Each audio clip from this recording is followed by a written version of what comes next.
अस्सलामुअलैकुम स्टूडेंट्स, उम्मीद करता हूँ आप तमाम लोग खैर खैरियत से होंगे और बहुत ज़्यादा बेहतरीन ज़िंदगी गुजार रहे होंगे। स्टूडेंट्स, आज की इस वीडियो में हम बात करने वाले हैं Pakistan navy sellers Bravo batch 2025 की टेस्ट प्रिपरेशन के बारे में।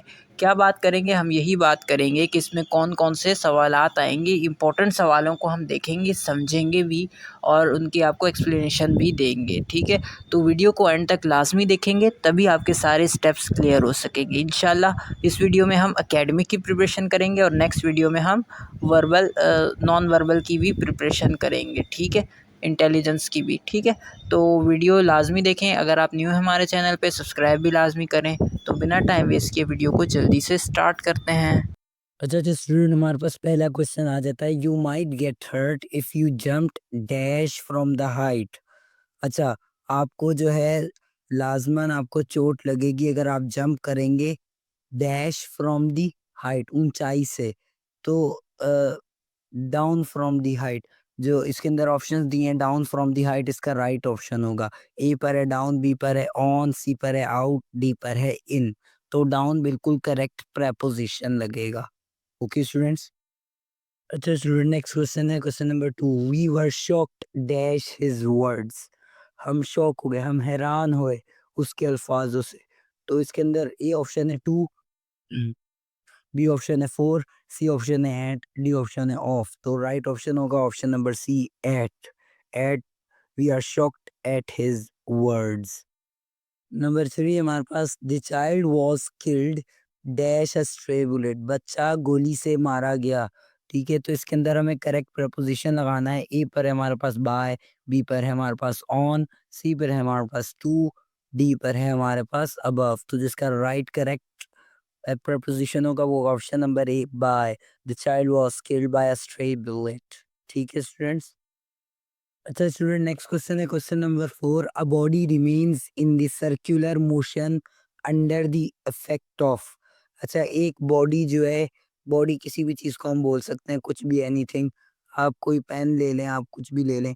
एक बॉडी जो है वो सर्कुलर मोशन में रहती है, किस इफेक्ट की वजह से? तो इधर 4 इफेक्ट दिए में, centripetal force, centrifugal force, gravitational force, momental force. तो स्टूडेंट, इसके अंदर जो है 4 जो है इसमें दिए हुए हैं। इसके अंदर ज़्यादा लंबे लेक्चर की ज़रूरत होती है, लेकिन मैं कोशिश करूँगा आपको जल्दी से समझा दूँ। अच्छा, सर्कुलर मोशन में जो इसका राइट ऑप्शन है वो मैं आपको बताता हूँ। ऑप्शन नंबर ए हमारा राइट आंसर है। सेंट्रीपिटल फोर्स की वजह से बॉडी सर्कुलर मोशन में घूमती रहती है। अभी हमें 2 चीज़ें समझनी है, सर्कुलर मोशन और सेंट्रीपिटल फोर्स। पहले सर्कुलर मोशन समझते हैं। एक बॉडी आप जो है, एक पत्थर को ऊपर धागा बाँधे, ठीक है? और काफ़ी ज़्यादा बड़ा धागा बाँधे और उसको जो है अपने उँगलियों से उसको पकड़ें, हाथों से उसको पकड़ें धागे को, और जो है ना अ, गोल-गोल घुमाते जाएँ, जल्दी से गोल-गोल घुमाते जाएँ उसको, ठीक है? गोल घुमाते जाएँगे तो वो जो है ना वो सर्कुलर मोशन होगा, जिस मोशन में वो घूम रहा होगा, ठीक है? तो सर्कुलर मोशन होगा। सर्कुलर मोशन आपको समझ आ गया होगा। अब ये किस वजह से घूम रहा है सर्कुलर मोशन में, ये हमें बताना है। हम तो घुमा रहे हैं हाथ से अपने, तो इसके अंदर कौन-सी ऐसी ताकत पैदा हो रही है हमारे घुमाने की वजह से कि ये सर्कुलर मोशन में घूम रहा है।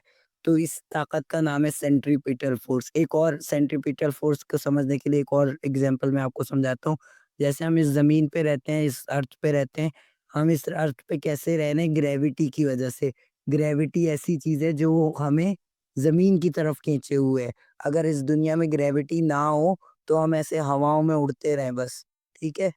बल्कि शायद ये दुनिया ही ना हो ग्रेविटी के बगैर। तो ग्रेविटी होना ज़रूरी है हमारे ज़मीन पे रहने के लिए। इसी तरह से जो सर्कुलर मोशन है उसके लिए ज़रूरी है कि सेंट्रीपिटल फोर्स होगी, तभी हमारी जो सर्कुलर मोशन में बॉडी घूमेगी, ठीक है?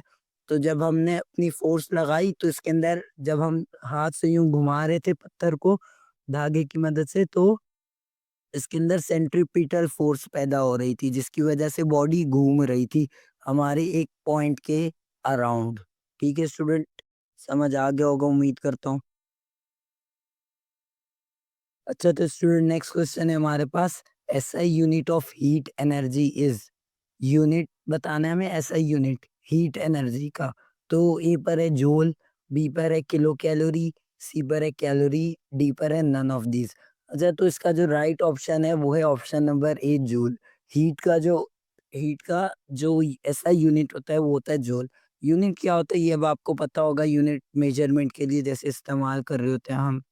जैसे अगर हमारे पास कोई इंचेस में भी नापते हैं हम, यूनिट होता है वो भी इंच एक यूनिट होता है, मीटर एक यूनिट होता है, मिलीमीटर, सेंटीमीटर, ये सारे यूनिट होते हैं। इसी तरह फिजिक्स में भी यूनिट्स होते हैं।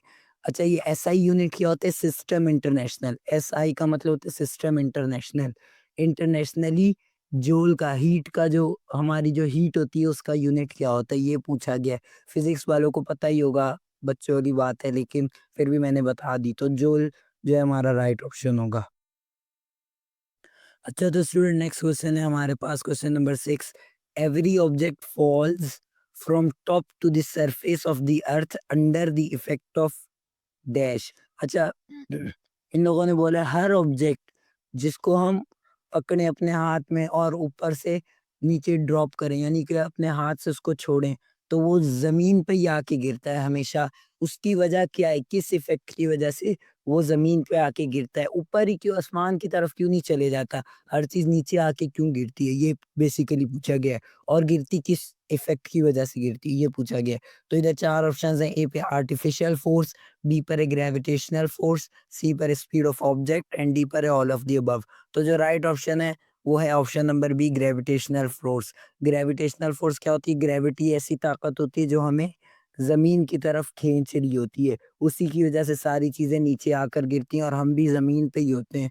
हमने देखा है, अभी पिछले सवालों में भी मैंने बताया कि आपको ग्रेविटी की वजह से हम जमीन पर होते हैं। तो इसका राइट ऑप्शन ग्रेविटेशनल फोर्स है।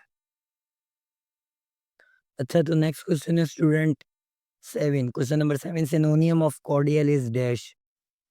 कॉर्डियल एक वर्ड है जिसका सिनोनियम बताना है। ए ऑप्शन पर है अनप्लेजेंट, बी ऑप्शन पर है प्लेजेंट, सी ऑप्शन पर है हार्ट, डी ऑप्शन पर है लव। सिनोनियम मतलब कॉर्डियल का मतलब वाला ही दूसरा वर्ड बताना है हमें। तो कॉर्डियल का मतलब होता है हैरान कर देने वाली चीज।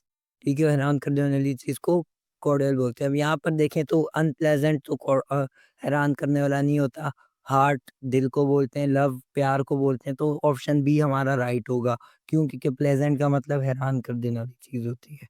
तो right option option number B होगा।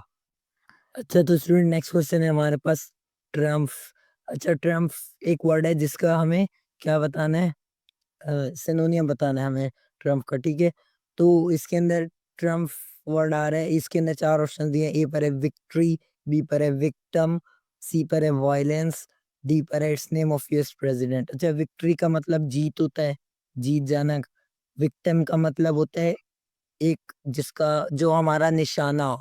कोई चीज अगर हमारे निशाने पे तो हम बोलेंगे ये हमारा विक्टिम है। सी पर वायलेंस, वायलेंस बोलते हैं रूल्स की खिलाफ वर्जी को वायलेंस बोलते हैं। अच्छा, इट्स नेम ऑफ प्रेसिडेंट। अच्छा, एक प्रेसिडेंट है यूएसए का, अमेरिका का, सब जानते होंगे, डोनाल्ड ट्रंप। तो ये उसका नाम है, ये लोगों ने वो पूछा हुआ है कि यहाँ प्रेसिडेंट का नाम है।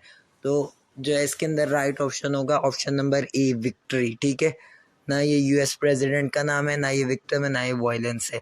Option A, victory. विक्ट्री बोलते हैं जीत को। तो ये ट्रम्प का मतलब होता है जीत जाना, कोई फतह कर लेना। ठीक है, तो ये ऑप्शन हमारा करेक्ट होगा। फ्रेंड्स, अगर आपको वीडियो पसंद आई हो तो आप लाइक करें, सब्सक्राइब करें और शेयर भी करें। अगर आपको कोई भी प्रॉब्लम आए तो आप कमेंट करके मुझसे कुछ भी सवाल पूछ सकते हैं। मैं एवरी टाइम आपके लिए रेडी रहूँगा और आपका कमेंट का जवाब दूंगा इंशाल्लाह। तो स्टूडेंट, अल्लाह हाफिज़, अपना ख्याल रखिएगा।